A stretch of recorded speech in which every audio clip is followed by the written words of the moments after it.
Pernah terjadi pada umat sebelum kalian seorang yang membunuh 99 orang. Nabi cerita ada terjadi, ini kisah yang sahih, Nabi sendiri yang bercerita. Pernah terjadi pada umat sebelum kalian seorang yang membunuh 99 orang.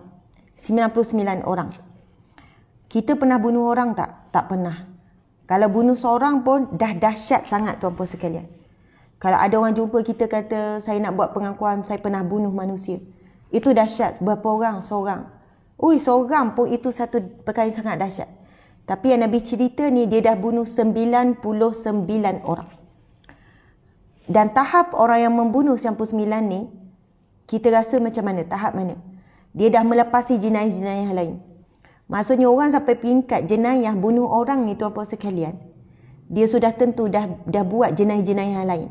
Kan mungkin dia dah menipu, dia dah merompak, dia dah pukul orang, dia dah buat benda-benda yang dahsyat. Sampai peringkat bunuh orang dah jadi biasa.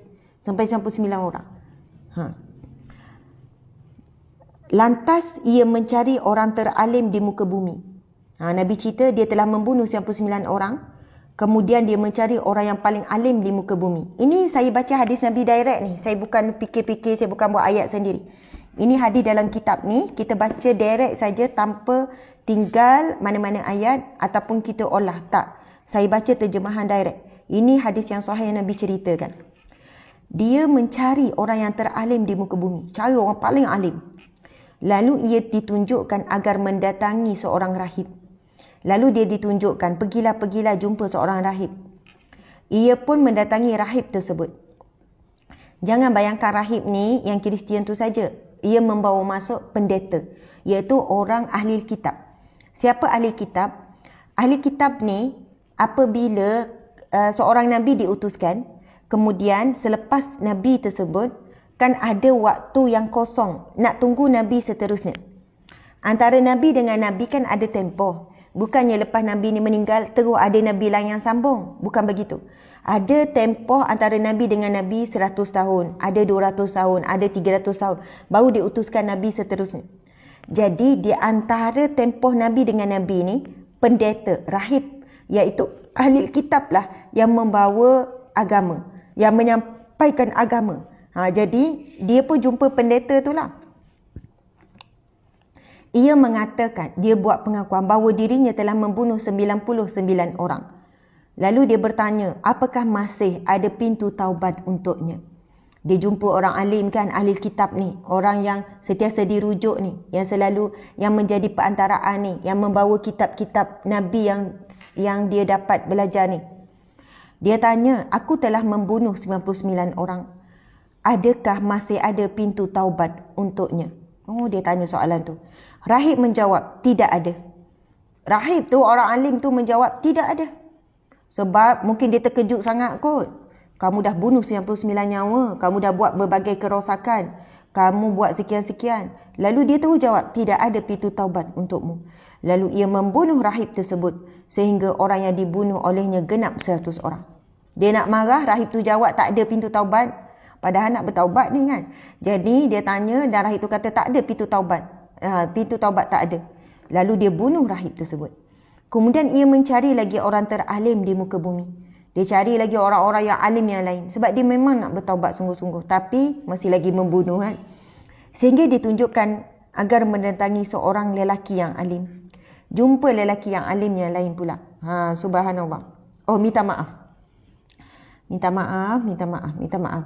Saya kena betulkan. Sebab saya baca rahib je tadi tu. Rahib ni tuan-puan sekalian, betul, dia pendeta di kalangan ahli kitab. Tapi dia juga adalah orang yang kuat ibadah. Okey, sebab biasanya dalam hadis menyebutkan tentang ahli ibadah. Orang yang pertama yang ditunjukkan, dia tanya orang, tunjukkan kepadaku orang yang alim. Tapi orang tunjukkan kepada rahib, iaitu orang yang kuat ibadah. Yang berada di mihrab, yang kerjanya adalah kuat ibadah. Tetapi dia juga adalah orang yang ahli kitab jugalah kan. Membuat ibadah, tetapi dia fokus dalam membuat ibadah. Dia bukan orang alim, dia bukan orang faqih. Tapi dia ahli kitab yang mendapat amalan-amalan daripada kitab-kitab terdahulu dan dia fokus kepada ibadah. Rahib ni adalah ahli ibadah. Sebab itu bila ahli ibadah dengar bunuh 99 orang, dia pula kuat ibadah, tak buat maksiat, terus dia kata tak ada pintu taubat untukmu. Lalu terus dibunuh. Lepas tu akhirnya dia tanya lagi, dia cari lagi siapa orang alim, lalu dia ditunjukkan kepada orang yang benar-benar alim, betul-betul orang yang berilmu, bukan rahib, tapi orang yang betul-betul alim. Subhanallah. Ia berkata bahawa dia telah membunuh 100 orang. Adakah masih ada pintu taubat baginya? Orang alim tersebut menjawab, iya, masih ada. Siapa yang menghalangi antara seseorang dengan taubatnya? Pergilah ke daerah ini dan ini. Sungguh di daerah tersebut terdapat orang-orang yang beribadah kepada Allah. Beribadahlah kepada Allah bersama mereka. Engkau jangan kembali ke daerahmu, kerana daerahmu adalah tempat yang buruk. Lalu ia berangkat. Subhanallah. Tuan-puan sekalian, sebab itu beza. Bila kita merujuk sesuatu kepada ahli ibadah, orang yang kuat ibadah, bila ada permasalahan, lagi-lagi berkaitan dengan agama, kita sepatutnya merujuk kepada alim, orang yang berpengetahuan. Kerana ahli ibadah, subhanallah, kalau ahli ibadah yang alim, alhamdulillah, lagi afdal. Tetapi ramai orang yang ahli ibadah, tetapi kerana ibadahnya yang banyak, dia telah menyesatkan orang.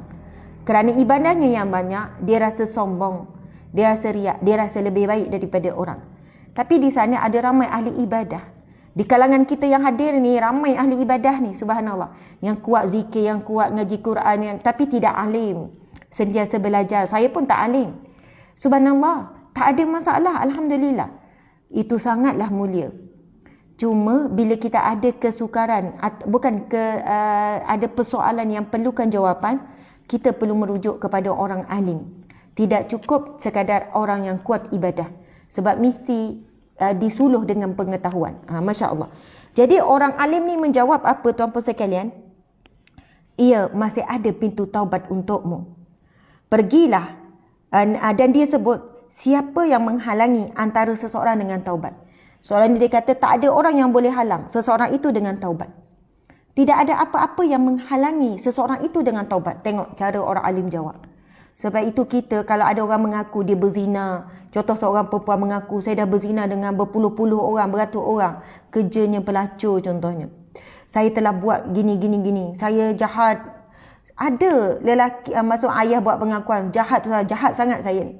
Apa yang jahat sangat sampai pinggat tu? Jahat sangat. Apa dia? Dia telah cabul anak dia sendiri.